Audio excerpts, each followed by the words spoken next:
নমস্কাৰ আপুনি merit list বিচাৰি নাই পোৱা নেকি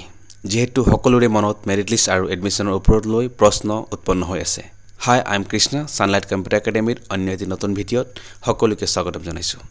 এই ভিডিঅ' যোগেদি আমি সকলোৰে মনত ৰৈ থকা প্ৰশ্নসমূহৰ উত্তৰ লৈ আহিছো আৰু আগলৈ কেনে ধৰণৰ ষ্টেপ ল'ব তাৰ ওপৰত সবিশেষ জনাবলৈ চেষ্টা কৰিছো এনে ধৰণৰ লেটেষ্ট আপডেট সময়মতে পাবলৈ আমাৰ চেনেল সাবস্ক্ৰাইব কৰিবলৈ নাপাহৰিব প্ৰথমতে ডাইৰেক্টৰেট অফ হায়াৰ এডুকেশ্যনে পুনৰ যোৱাকালি 12 জুন 2024 তাৰিখে একাডেমিক স্ক্ৰিনিংৰ বাবে ডেট এক্সটেন্ড কৰি দিয়া হৈছে এক্সটেন্ডৰ কাৰণ কোৱা গৈছে ছাত্ৰ-ছাত্ৰীসকলৰ বহুতো অধিক মাত্ৰাত অনলাইন আবেদন পোৱাৰ বাবে কলেজ তথা ইউনিভাৰ্চিটিসমূহে স্ক্ৰিনিংৰ বাবে সময়সীমা বৃদ্ধি কৰিবলৈ অনুৰোধ কৰিছে যাৰ বাবে এতিয়া প্ৰথম মেৰিট লিষ্ট 19 জুন তাৰিখে পাবলিশ কৰা হ'ব তেন্তে এতিয়া কলেজ তথা ইউনিভাৰ্চিটিসকলৰ 18th জুন লৈ স্ক্ৰিনিংৰ বাবে সময়সীমা বান্ধি দিয়া হৈছে তথাপিও বহুতো কলেজসমূহে ফাৰ্ষ্ট বা সেকেন্ড নোটিফিকেশনছ অনুসৰি মেৰিট লিষ্ট পাবলিশ তথা এডমিশনৰ প্ৰক্ৰিয়া আৰম্ভ কৰিছে বা কৰিব নেক্সট এতিয়া আবেদনকাৰীসকলে কি কৰিব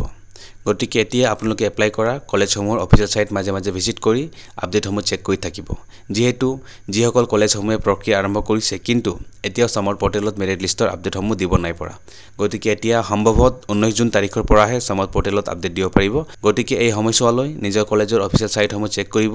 অথবা ডাইৰেক্ট কলেজলৈ যোগাযোগ কৰিবলৈ চেষ্টা কৰিব এক্সটেনশনৰ নটিছ চাবলৈ ইয়াৰ পিডিএফ লিংকখন ডেসক্ৰিপচনত দিয়া গৈছে দ্বিতীয়তে বহুতে অনলাইন আবেদন কৰোঁতে নিজৰ ডকুমেণ্টসমূহ ভালদৰে আপলোড নাই কৰা তাৰ বাবে এতিয়া ডকুমেণ্টছৰ ৰি-আপলোডিংৰ বাবে কোৱা গৈছে গতিকে এবাৰ নিজৰ আইডি পাছৱৰ্ড দি সামৰ পৰ্টেল লগইন কৰি চাব যদি হে ডকুমেণ্টছ আপলোড কৰিবলৈ পপআপখন আহিছে তেন্তে পুনৰ বিচৰা ডকুমেণ্টছসমূহ আপলোড দি ফাইনেল সাবমিট কৰিব এনেদৰে আপকামিং লেটেষ্ট আপডেটসমূহ সময়মতে পাবলৈ চেনেলটো সাবস্ক্ৰাইব কৰিবলৈ নাপাহৰিব লগতে ভিডিঅ'টো আগলৈ লগৰ বন্ধুৰ মাজত শ্বেয়াৰ কৰিব thank you so much for watching